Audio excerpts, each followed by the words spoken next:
మీకు వెన్ను ఆధారంగా చేసుకుంది. ఎందుకంటే spine is the highway to reach your consciousness. Okay. So align అయితే ఏం జరుగుతుంది?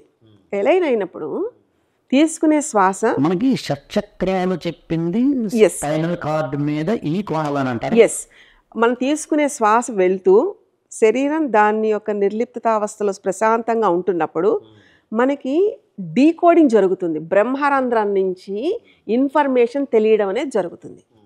అంటే ఇన్ని నాడుల్లో ఏ నాడి ప్రభావితం అవ్వాలి అంటే మొత్తం 73.5 లక్షల్లో 72,000 మాత్రమే హ్యూమన్ బాడీకి ఓపెన్ అయి ఉంటాయి. ఆ 72,000లో కూడా కేవలం 25,000 నాడులు పుట్టుకప్పుడు అవి యాక్షన్లోకి వచ్చేలాగా ఉంటాయి.